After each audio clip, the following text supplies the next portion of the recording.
afternoon, and welcome to the Insight Teen Hour. It is Monday, and it's 2 p.m. It's the time that we are always talking about something related to teen mental health. My name is Frederik. I'm the owner of Insight Treatment Programs. We're a treatment program, an intensive outpatient program here in Santa Clarita. Today, I wanted to address or talk about teens that are what we consider sensitive. Sensitive people or sensitive teens, sensitive parents. So today I have brought into the studio, I've asked Lisa Lewis to come and join us today because Lisa, she's an LMFT and has a private practice, and she's specialized in sort of helping families or teens that would be considered sensitive to different things. We'll talk more about it. But welcome to the studio, Lisa. Thank you so much, Frederik. I'm so glad to be here.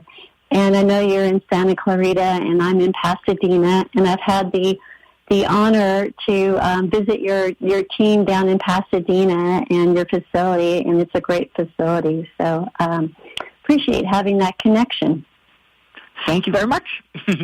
I felt this was such an interesting topic because obviously we, in an intensive outpatient program, we get a lot of teens who would be considered sensitive, right, to different things. But I also get a lot of parents who show up and they say things like, you know what, Frederik, I don't understand. I've got 3 kids, and 2 of them has responded really well to the way that we've raised them and to our parenting style and to everything we do in our family. But one of the 3 is really not thriving and doesn't feel supported and needs to be addressed in maybe a slightly different way. And I usually would say things like, well, that's probably the teen that is struggling here is probably the more sensitive of your 3 kids. I think being very sensitive makes you a little bit vulnerable sometimes, right? It obviously has its advantages, but it can also be very difficult sometimes to navigate the world if you're very sensitive.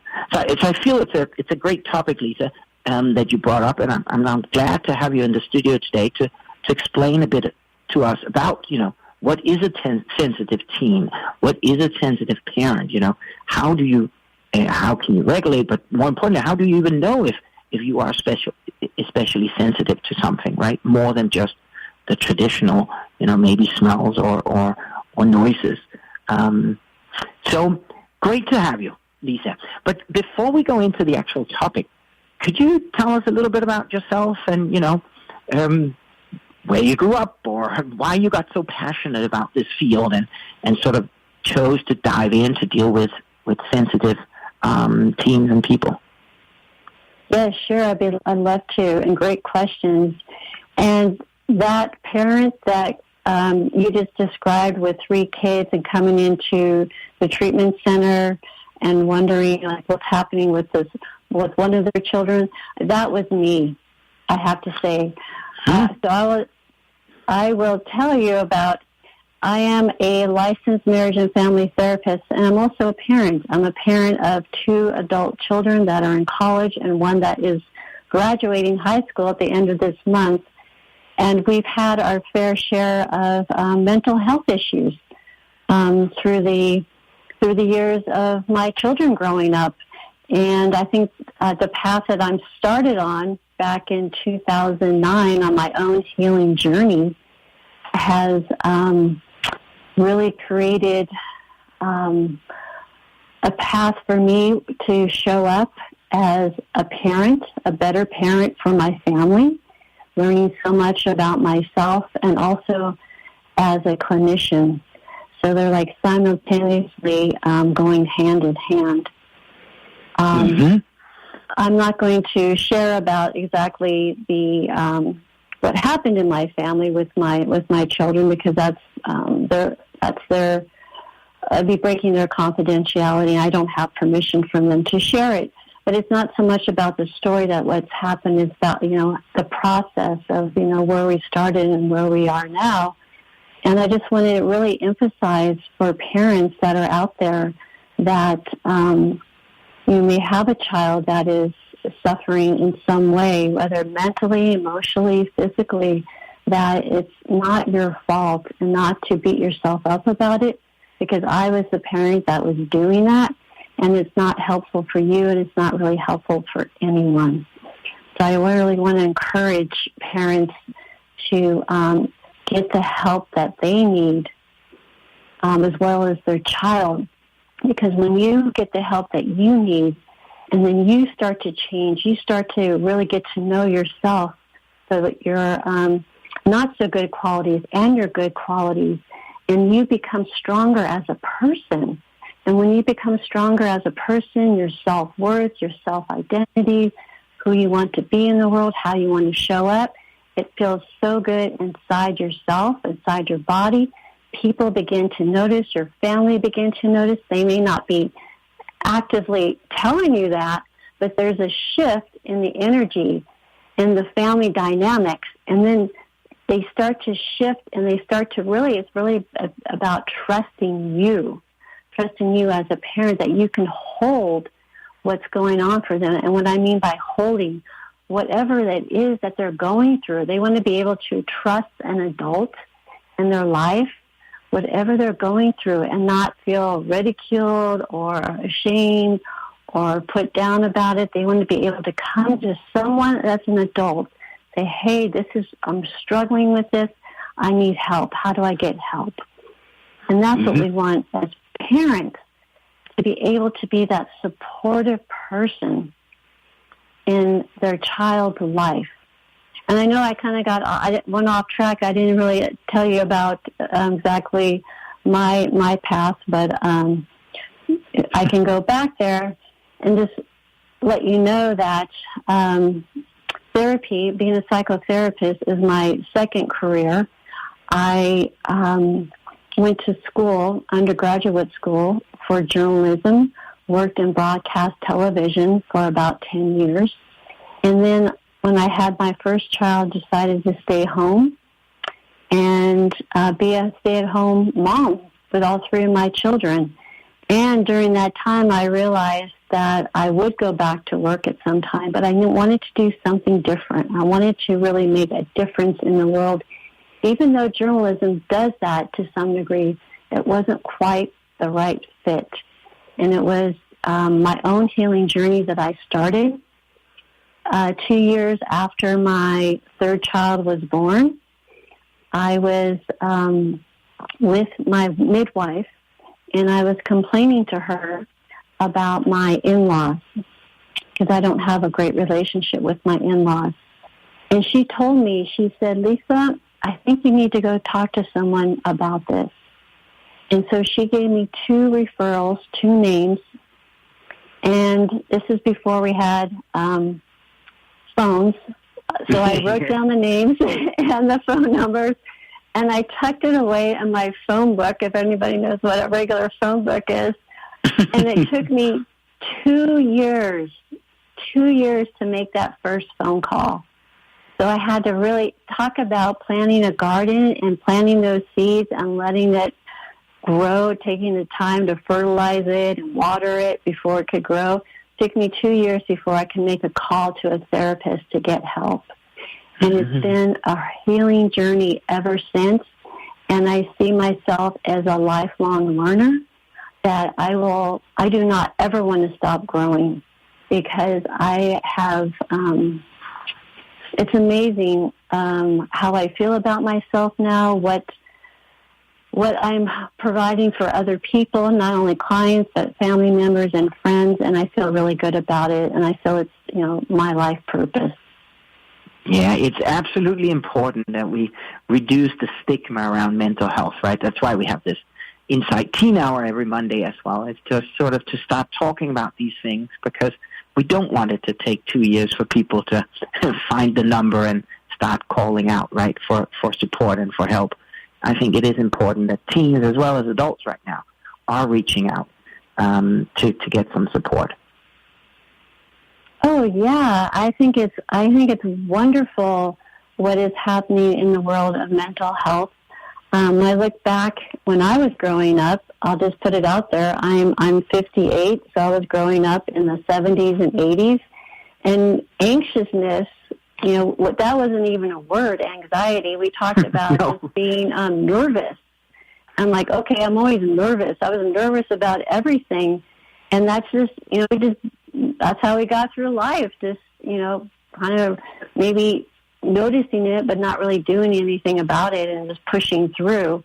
Well, you don't have to push through when you can get some tools to help regulate that anxiety and the panic, and if there's sadness, it can really help tremendously. So you can feel more like yourself than not yourself. Makes sense.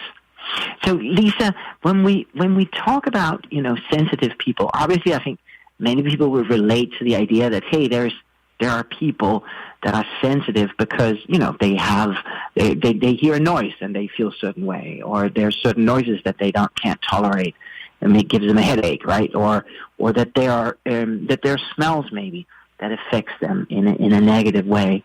But I know that when we talk about sensitive people, it's sort of much broader and much bigger than that. Can you talk to us a little bit about how would you define sensitive people? Where would you go with that? Yeah, so that's a great question. And sensitive people, there's a word for it. It's called, people refer to it as highly sensitive person, or the official name is sensory processing sensitivity. And that is sensory processing sensitivity, or highly sensitive person, is not a mental health disorder. You will not find that in the DSM.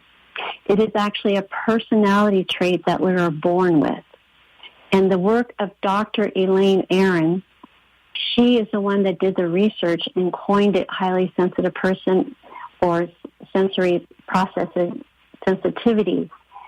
And if you go to her website, hsperson.com, she has a great website with so much information, and she also has a quiz on there that anyone can take for free and to see if you identify as a highly sensitive person. And there's different degrees of it, and you will see by taking that test the different degrees of it.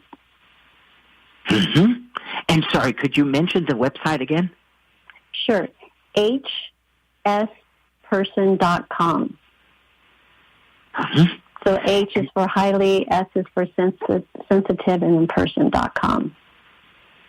And I assume that questionnaire will sort of address, obviously, not just smells and noises, as I talked about, but will also sort of address your emotional, or your ability to tolerate or to emotional distress, or maybe I often hear, or we often talk about that teens or parents that are emotionally sensitive, they're like sponges, right? They take everything in and they absorb all that energy from the family unit or from their parents or from their teens, and they don't really know where to put it. They don't really know where to place all this energy.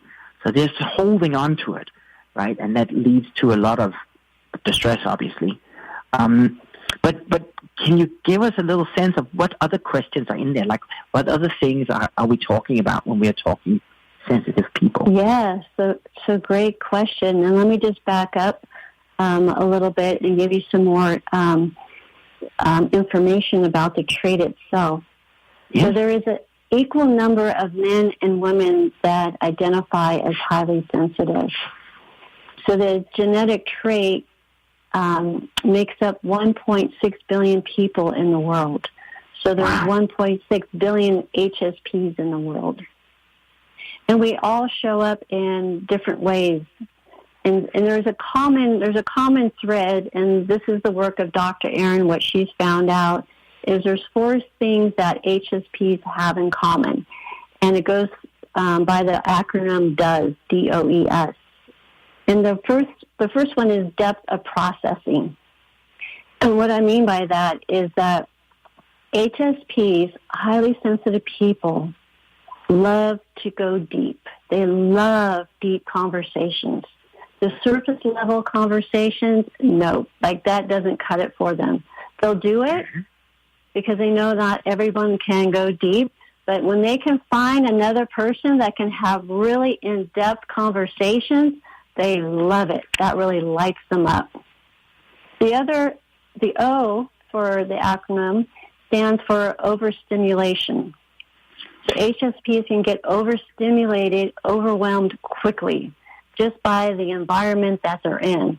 Or they're reading something, they're smelling something, they're tasting something, just like you said. The E stands for emotional responsiveness or reactivity. So that is their response to a situation. That's where their intensity, their empathy comes in. They are so empathetic that can be too much over stressing empathy that they unless you really worked with yourself and can really identify your boundaries, that's the part where they can take on other people's energies in a room, right? And then they're not sure where the line has crossed and what's theirs and what's somebody else's. So that's really a key aspect of it. And then the S stands for sensitivity to subtleties. And that's like what you described, the 5 senses: touch, hear, smell, taste. And that makes up really an HSP. Yes. So HSPs some of the questions to ask that if you're an HSP is, do you cry when you're watching a commercial or a movie or listening to a song on the radio, or just a person telling you like a personal story? You may get tears may come up, you may get emotional. Mm-hmm. Do you feel the weight of the world on your shoulders most of the time and feel that you have to do something about it? HSPs, they are so attuned to what's happening in the world, and that upsets them. They want to change what's going on. You can ask them, can you walk into a room and know exactly what just happened, whether it was an argument, a joke, a serious conversation? They can walk in the room and go, oh, something just happened here. It doesn't feel too good, or it does feel good. They need time alone. That is so key. They need time to recharge. And it's not because they don't want to be with you or spend time with you, but that's how they recharge. It's more like an introvert. Extroverts need to be around people to charge them up. HSPs need to go inward, be quiet to get recharged. Mm-hmm. Other questions are, do you feel like your life purpose is to do something creative or make the world a better place? They are all about changing the world, doing something creative, living their life purpose, making life matter to others, not only themselves. They have that sensitivity to the light, smells, noises, touch, taste. Are you sensitive to other people's feelings? Can you sense what other people are feeling, even more so than they know? We have to be careful about that. Are you sensitive to people looking at or thinking about you? Are you sensitive to have people like watching you or just looking at you? That can really just put up a wall for a sensitive person. And are you sensitive to others being disrespectful to you? Some people can just brush that off. Sensitive people, they really take that. They don't like that. And that can really hurt them. So for them, it's also learning those boundaries when someone has disrespected you and, doing something about it. And also, sensitive people, they learn to hide their sensitivities because a lot of us have been shamed growing up or made fun of, and it doesn't feel good. And when that happens, it's like, okay, I'm putting up that wall. I'm not going to show my sensitivity. And then people think of them as like aloof, or they don't care. They're distant. They put a wall up so they don't let anybody else in. And that's not the case at all. They don't want that to happen. And they've learned how to do that really as a form of protection for themselves. To get through the day, yeah. I'm sorry, Lisa, for interrupting here, but unfortunately we have to go into a little break. So we'll be back in a couple of minutes, and then we'll continue to talk about, some of these characteristics about highly sensitive people, and some of the questions that you can ask yourself or think about if you're trying to figure out whether your teen maybe is highly sensitive, or your husband or your spouse. Thank you, Lisa. But we'll be back in a couple of minutes. You're listening to KHTS 98.1 FM, and this is the Insight Teen Hour every Monday between 2 and 3 p.m. Thank you. So welcome back to the Insight Teen Hour. Today in the studio, I have Lisa Lewis, who is an LMFT and has a private practice, and who usually works with sensitive teens or parents. Lisa, welcome to the studio, of course. Thanks for being here today. Before the break, we were talking, or you were talking about, what are sort of some of the questions you could ask yourself or when you're trying to assess whether yourself or your spouse or your teen maybe is a highly sensitive person. Maybe you wanted to continue there. I don't think we finished completely in the last segment here. Oh, yes. So actually, those were all of my questions I have, and of course there could be a whole lot more. But it was just to give you listeners a sense of an idea of, like, if you've answered yes to any of those questions or for your child, then most likely your child or yourself can be a highly sensitive person. And usually there's a parent that's highly sensitive, so it goes, what I experienced, what I've seen, it goes down through the generations. And now that there's research behind it from the work of Dr. Aaron, that people are beginning to understand it more and are talking about it more. And so maybe in the past generations, I'm thinking like my parents, my grandparents, this would not be something anyone would really talk about. And especially like for men, because men do not want to think that they're sensitive so much, or at least back in the past generations. Now that is starting to, I think, to turn, especially with Generation Z. People are talking about their feelings and their emotions, which is great. Mm-hmm. And I wanted to give you some examples of, what to look for if you think your child is highly sensitive, even for yourself.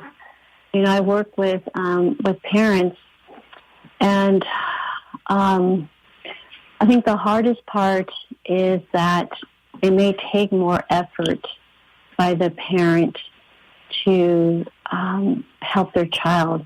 And what I mean by that is that you may have to put down what you're doing, your to-do list, what you thought you were going to get done for the day, that your child needs more time with you, more time to connect with you, more time to just sit and be with you with another adult. This is what we call co-regulation, to allow the nervous system to relax, especially if they've been at school all day. And this can be for like any child. Coming home is just like, whew. And maybe this is where all the anger comes out, or the frustration, the sadness, because once they get home, that's that safe place, the safe haven where they can let it all out. And it's really about connecting with your child, taking the time to connect, either when they come home from school, when you're in the car driving with them, when they go to bed at night, just taking some time. And it may not be so much about talking, it's just sitting there and being with them. Maybe it's about just patting their back, stroking their hair, putting your hand on their shoulder, just to make that connection that they are okay. And obviously, I know at Insight, we often talk to parents about the importance of doing it at a time where the teens can actually absorb it and take it in. I think often there's that, we pick our teens up from school and we drive them home, and in the car on the way home, that's when we feel, now we've got time to really listen to what the teen has to say, or, really engage in a good conversation, deep conversation about the school day. But maybe at that time, it's really not the right time for the teen, because he or she is very sort of, maybe directly, there are a lot of things have been going on in school. It's been a really tough day to handle all these emotions, and they just want to disconnect and sort of isolate, right, and not talk or not engage at that point in time. And often at night, maybe parents wants to go to bed and they don't have the energy to engage or to just sit there and do nothing because they need a few things done before the day is over. So the whole concept of figuring out and making sure that you're mindful of when is it that your teen actually has the capability of doing this, and when does it work for the teen rather than when does it work for you as a parent. That's right. And I learned through my own experience as a parent that one of my children, the best time to connect with him was late at night, like 11 p.m. or even later. And that's when he began to open up. And that was probably the time when I was tired and wanted to go to bed. And if you don't have to do that every night. If you can do it at least once or twice a night, and that it's like, grab a cup of tea, something that, you can just share with each other, offer that cup of tea, something to connect with your child so they feel like, okay, like, mom or dad's making an effort, trying to listen to me or to hear me or make that connection. Yes, absolutely. That is important, right? To find that moment and sometimes put your own stuff aside to be able to be there for the teen. So when you work with a parent, for instance, who has a teen that is highly sensitive, and when it has been established that the teen probably is highly sensitive, besides sort of the idea of co-regulation and the idea of being with your teen, giving them a little bit more time to reflect or to calm down and to process certain things, what other things would you recommend a parent to be very mindful of? Would just be mindful of just what you say to your child and how you say it, because highly sensitive people, including myself, I'm really attuned to how people talk to me, their tone of voice, their body language, because all of those are so heightened for a reason, because we are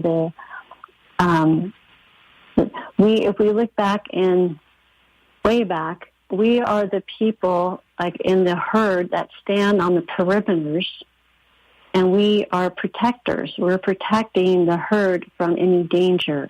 And so that's why our senses are so heightened, because we are on the lookout for any danger of trying to come and hurt the herd. And so that's why we're sensitive to sound, sight, touch, taste, smells. And so just be aware of that when you're talking to your child or your spouse, someone that is more sensitive to these subtleties, because it does make a difference on your approach. And it's not like we don't want to come in with the 10 questions or this really strong energy, right? You're going to have to be more grounded and centered yourself and come in a little bit more softer. And that's hard to do if you have a really strong personality. But I would get help with that, just by working with a therapist, and how you can have a better connection with your child. And also, if your child is highly sensitive, you may want to get some help with a therapist just to get some psychoeducation about the trait itself. So you don't feel like, wow, what's wrong with me? There's nothing wrong with you. It's more like, what's right with you? These are your gifts that you bring to the world. And yes, there's less highly sensitive people in the world than the average person. And so the average person doesn't understand highly sensitive people unless they've actually educated themselves. So sometimes we have to, as highly sensitive people, educate other people that are in our lives to say, this is what I need from you. And this is how we create our boundaries for ourselves, so we can show up in the world how we want to show up, not how other people want us to show up. Mm-hmm. Are there, Lisa, when you work with highly sensitive people, are there specific sort of tools or specific modality, as we say in the industry, right? Are there specific modalities and things that you feel is very useful for them. Obviously, maybe things like meditation or things like mindfulness or breathing exercises or DBT in general. What would you sort of say? How do you work with the family besides talk therapy and psychoeducation on the topic? Mm-hmm. And that's a great question. All of those that you just listed, they all are very good modalities to use for anybody that wants to get more really calm and peaceful within themselves. For highly sensitive people, the number one thing that I continually to see and work with is how to differentiate between what is theirs, what is their energy, and what is somebody else's energy. And then you have to get clear of how to set, I always like to call like an energetic boundary, right? This is in our imagination, that whatever is happening externally doesn't have to penetrate into our boundary and penetrate into us. Like that's when we have like, oh, I just feel like that person just got to my heart and my stomach, like it just like that gut feeling that feels so awful. But when we learn to differentiate, okay, this is really not my stuff. This person's angry, but they're projecting it all onto me. I need to just really be grounded with myself, own what belongs to me, and send that energy back to that other person. So this may be more like esoteric type work, but actually I like to work with people in person, online. I don't care what age you are. These are really fundamental tools to help you feel more like yourself, and especially when you're a highly sensitive person. Mm-hmm. Well, I'm sorry, time is flying, and we have to go into a quick little break again, Lisa. But you're listening to KHTS 98.1 FM, and this is the Insight Teen Hour. And on the show today, you got Lisa Lewis, who's an LMFT, who's talking to us about sensitive teens and sensitive people in general. And we'll be back in a few minutes, so tune back in. Good afternoon, and welcome back to the Insight Teen Hour. Today we're talking about sensitive people and how hypersensitive people can be, are affected. And I've invited an expert into the studio here, Lisa Lewis, who's an LMFT, who is specialized in dealing with families or especially parents that will be considered highly sensitive. So, Lisa, here in these last 10 minutes of the show, I would love to talk a little bit about, what do you see when parents show up in your private practice and they show these symptoms of whatever it might be, but something that you would consider, well, this is a result of being a highly sensitive person. And so could you explain to us a little bit about how does that look like? How does it usually affect adults? Sure, I'd be glad to. Those are great questions. First, I'd like to talk about the symptoms of the child and how the child may be showing some symptoms of highly sensitive. And it could be isolation, like isolating themselves in their bedroom, not wanting to spend time with family or friends, not making any attempt to be around other people. They can also be angry. And when the parent comes to check on the teen in their bedroom who's isolating, maybe on social media, maybe gaming, and they say, hey, is everything okay? Are you all right? It's like, yeah, I'm fine. And then it's like, oh, okay. And the parent walks out, shuts the door. The child may just have like angry outbursts. Like you might just ask a really generic question. What you get back is something like just doesn't match the question, doesn't match, what you would think the response should be. You may hear your child crying at night in bed. And they're not coming to you. They're not sharing what's going on. They may be, hiding themselves. Maybe this is their clothes changed, or they're not, they're hiding their arms or their necks, something about their bodies. Or you may even notice like their eating habits change too. They're eating less or they're eating more. They're wanting to eat more sugary food or more junk food. So there's so many little things, subtleties that we can notice and going, gosh, what's going on? And over time, if we don't check in or do something about it, it can lead into other issues. And then the parents that come in to see me, they are just kind of like at their wits' end. They are frustrated, don't know what to do. They're really sad, upset. They feel like a terrible parent. They're like, I've tried everything. I don't know what to do. My child won't open up to me. And they're just at their wits' end, not knowing what to do. And my work with parents is really to help them get stronger as a parent, so they can handle all those emotions that are coming at them to the parent, even more, like 10 times more. And what our child is going through may be something similar that we went through as a teen ourselves. And a lot of this stuff that comes up for parents is something that's very similar that came up for them in their childhood. And this may be things for them to work on. And once we can just really identify that and work through it, then the parent becomes it's like a grounded tree in the earth. And they're like, I'm here, I'm present, come talk to me. And the children, they notice that.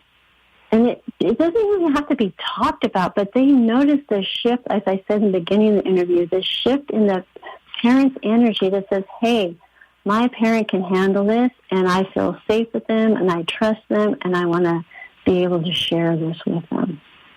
So it's really about everyone and the family just becoming really a stronger person within themselves, just like that, the trees that are rooted to the earth. And whatever's happening externally in your environment, internally you are okay. You're like, I can handle this, or I know how to get help. I can reach out for help. No matter, just like a tree, in a windstorm, a rainstorm, or a snowstorm, right? It's rooted to the earth, and it's not going to get knocked over unless it's like a tornado or something. And sometimes that happens, and there's a crisis that happens, and this is when we reach out and get help that we need. Mm-hmm. Yeah, no, it is. I can only concur. It's extremely important for all of us, but of course, especially if you're a parent to a teen, it is important to be grounded, and it's important to understand what is your own emotions and what is theirs, because they obviously will challenge, right? That's part of being a teenager, is to bring home a lot of different energies and to challenge you as a parent and to find your own way as a teen. It's certainly not easy being a parent, so it is very important to be mindful of your own self and your own experiences and what you've gone through. When you work with parents in these situations, is it typically a certain amount of time? Do you have a structured process of some sort, or is it more on a week to week sort of basis? How do you do if a parent shows up at your door and says, "Hey, Lisa, help me out. I'm struggling here"? Yeah. Well, first I have to find out if it's a crisis where, it may be more than one session a week. Maybe it's several sessions a week to help the family through the crisis. Mm-hmm. And if it's not such a crisis, then my recommendation is weekly sessions consistently for at least 3 months, because 3 months is usually the indicators when you start to see change within yourself. So this is not like a quick fix or something overnight, but weekly consistent sessions, it's like you build upon each session from the week before. And 3 months is when you begin to start to see change. And I'd really recommend 6 months. Mm-hmm. Got it. And do you often recommend family sessions, or primarily on a one-on-one? Like, would you recommend for parents to be together or for a teen and parent to be together and do some of these sessions? Yeah. So there's, it really depends on the situation and each individual's situation. Sometimes it's starting out with just the parent and working on that. Sometimes maybe there needs to be starting with the parent, and then we bring the family in. We bring one child in. We bring the spouse in. Or sometimes it's just starting out with the family. So there's no right or wrong way to do it. I have to say, through my training, I worked 2 years at a all-boys high school, and my 2 years working with teen boys is that it wasn't so much that the child needed help, it was the parent that needed to learn how to parent their child. So I'm putting that out there to parents that do not put the onus on your child, on your kid, that takes some accountability and responsibility for what's going on in the family, because there's usually one, it's called the identified patient in the family, and however, it affects the whole family. So just be aware of that, and that's when we want everyone to take ownership and responsibility, accountability for their actions and behaviors. Yes, I can definitely echo that one. I mean, I hear at Insight, if we ask parents, or when I ask parents, and I think we had a parent on the show just a few weeks ago who also said the same thing, that when we ask the parents, when did you see some change in your family and with your teen? When did you see things going in the right direction? It's always the same answer. When I started to work on myself, the parents would usually answer. So here it is. We have a big family treatment program. We do a lot of work with the whole family, not just with the identified client, which is obviously the teen. But the idea of the parents, when they start surrendering and saying, okay, you know what? Maybe I do need to accept some support and some help here. Maybe I do need to change up some things. Maybe I do need to look at my own trauma or my own history. That's when we see the teens start changing their behavior, and that's when we start seeing progress in the family. And parents usually testify to that in the process, I would argue. I just got goosebumps when you said that, Frederik. And I love the word surrender. When you said that word surrender, I'm like, that's it right there. That's really everything.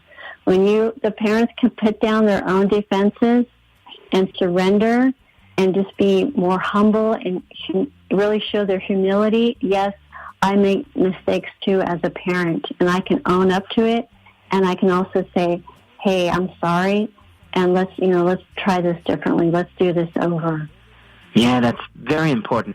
But also have the trust that the teen can hold their own, right? So I think a lot of parents are trying to hold it all together, because they don't want to show any cracks in the paint, because they're scared that if they do, then the kids are going to react to that. But I think it goes both ways, right? Everybody needs to learn to be themselves, and I think parents, it's good for parents to show humility and for parents to show that, hey, nobody's perfect, and to be vulnerable towards their teens sometimes. That's necessary too, right? So, but Lisa, it was great to have you on the show. Thank you very much for coming in here. I know we're about to finish off, but before we finish off, I would love for you to, if some of the listeners out there have some questions or would like to see you in your private practice or just reach out to you, how can they get hold of you, Lisa? Oh, well, first I want to say thank you, Frederik, for having me on. It's been wonderful. It's been a pleasure to be on your show and talk to you and your audience. People can find me. I'm in Pasadena. I work in person and online. My website is Lisa Lewis, Lewis, counseling.com. You can email me at lisa@lisalewiscounseling.com. And my phone number is 626-319-5076. I'm on Google. You can search me there, too. So thank you again. It's been a pleasure. Thank you, Lisa. Same here. Okay, I appreciate it. You are listening to KHTS 98.1 FM, and this was the Insight Teen Hour. Tune back next Monday at 2 p.m.